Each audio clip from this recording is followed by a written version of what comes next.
আমাদের নবী জিন্দা না মরা? জিন্দা। রাসূল বলেন জিন্দা না মরা? জিন্দা। আমি জিন্দা নবী হয়, জিন্দা মানুষের মৃত্যুবার্ষিকী কেমনে পালন করে? কথা বুঝেছেন? জিন্দা মানুষের মৃত্যুবার্ষিকী পালন করা যায় না। আমার নবী বলে আমি কেন ইন্তেকালের পেটে কুল্লু নাফসিন যায়িকাতুল মাউত, আমি কেন দুনিয়ার জমিন থেকে পর্দা নিয়েছি? তার কারণ হচ্ছে আল্লাহ তাআলার শরীয়তের বিধানটা ঠিক রাখার জন্য। আমি তো মরে নাই বলে কি আন্নাবী আওলা বিল মুমিনিনা মিন আনফুসিহিম, আমি নবী মানুষের সাহায্যের চাইতে আরো নিকটে, কোন সাহায্যের চাইতে আরো নিকটে। আপনি যদি নবীকে ডাক দিতে পারেন তাহলে আপনার নবী আপনার কাছে।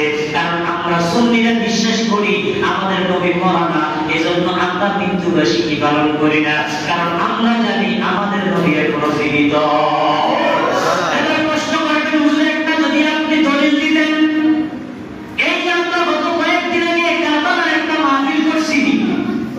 এই কারবালাটা কেন হইছে আপনারা জানেন? ইয়াজিদের হাতে যখন ক্ষমতা ছিল, ইয়াজিদ মসজিদে নববীতে তালা দিয়ে দিয়েছে। একজন সাহাবী ভুল ক্রমে মসজিদের কর্নারের মধ্যে বইরা রয়েছে। ওই সাহাবী মসজিদে আযান হয় না, কোন সময় নামাজ পড়ে? সাহাবী বলে আমি ছিলাম নবীজির রওজা মুবারকের পাশে, যখন যোহরের আযান হইতো রে আমি দেখতাম মসজিদে নববীর মদিনার নবীর রওজা থেকে আযানের শব্দ আমি পাচ্ছি। সুবহানাল্লাহ। এই নবী মরা হইলে কি নবী আযান দেয় কবরে? আল্লাহ বলেন শুধু তাই নয়, ওই কবরের মধ্যে যারা দুনিয়ার জমিন থেকে বিদায় গেছে, আমার নবী যখন মেরাজে যায়, দলিল দিচ্ছি, নবী যখন মেরাজে যায় হযরত মুসা কালিমুল্লাহ দাঁড়ায় নামাজ পড়তেছে। নবী দেখে যে যখন মুসা নবীর কবরের উপর দিয়ে নবী বুরাকে সওয়ার করে যাচ্ছে, ওই মুহূর্তে আমার নবী দেখে মুসা নবী দাঁড়ায় নামাজ পড়ে। কি করে? কবরের মধ্যে। কোথায়? কবরের মধ্যে দাঁড়ায় নামাজ পড়ে। আমার নবীজি আবার ওই বাইতুল মুকাদ্দাসে দাঁড়ায় দেখে মুসা নবী সেখানে আছে।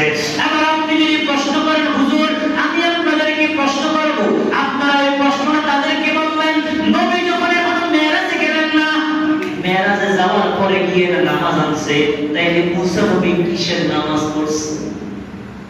বলো মৌলবী, তুমি বলো কিসের নামাজ পড়ছে? কারণ যেই মৌলবীরা বলে নবীজি মুসা নবী দাঁড়ায় নামাজ পড়ছে, ওই মৌলবীরা আসলে এই পর্যন্ত জানে না সালামের অর্থ কয়টা, মানে দাঁড়ায় নামাজ দাঁড়ানোর অর্থ কয়টা। এই যে আমরা নামাজ পড়ি এটা আরবিতে সালাত বলা হয়। কি বলা হয়? সালাত বলা হয়। এই দাঁড়ানোর মধ্যে এক অর্থ সালাতের 52টা অর্থ। কয়টা অর্থ? 52টা অর্থের মধ্যে একটা অর্থ হচ্ছে দাঁড়ায় তাজিম করা। ওই মুসা নবী যখন নবী যাচ্ছে তখন দাঁড়ায় তিনি তাজিম করছে। এবার আপনাদের অনেকে প্রশ্ন করবে যে হুজুর আমরা বৈশাখ মিলাদ পড়ি, আপনারা দাঁড়ায় মিলাদ পড়েন, এটা কোথায় পাইছেন? কোরআনের কোন জায়গায় পাইছেন একটু বলেন। কোরআনের কোথাও তো আছে অবশ্যই দাঁড়ায় পড়া আছে না? আপনারা বলবেন, তারা আপনাদেরকে প্রশ্ন করবে, তখন আপনারা প্রশ্ন করতে পারেন। এই প্রশ্নটা করবেন, আমি শিখিয়ে দিচ্ছি যে আপনারা পয়সা করেন, আমরা দাঁড়ায় করি। এখন আপনার কাছে জানতে চাই, আপনি তো অবশ্যই কোরআনের মধ্যে পাইছেন পয়সা করা? যদি কয় হ্যাঁ পাইছি, বলে যেহেতু পাইছেন বলুন তো পয়সা করার কথাটা কোন জায়গায় বলছে? কোরআন শরীফে কোথাও পয়সা করার কথাও নেই। কোরআন শরীফে কোথাও কি পয়সাও নাই, দাঁড়ায়ও নাই। কারণ আল্লাহ বলছেন ইন্নাল্লাহা ওয়া মালাইকাতাহু ইউসাল্লুনা আলান নবী, আমি আল্লাহ ফেরেশতাদেরকে নিয়ে আমার নবীর উপরে দরুদ। এখন আপনাদের কাছে প্রশ্ন, আপনারা যদি ইতিহাস জানেন, সর্বপ্রথম প্রশ্ন করি বলুন তো ফেরেশতারা কি বসে বসে দাঁড়ায়? ফেরেশতাদের কাজ হচ্ছে দাঁড়ায় থাকা।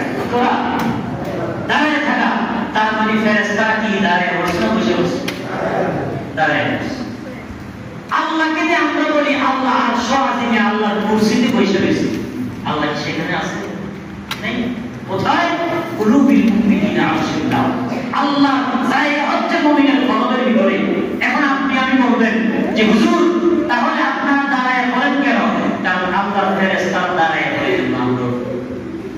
আর যদি আপনাদেরকে বলে যে হ্যাঁ আপনারা দাঁড়ায় মিলাদ করেন ইয়া নবী সালাম আলাইকা, এটা অপরাধ বেদাত, তখন আপনারা বলবেন যে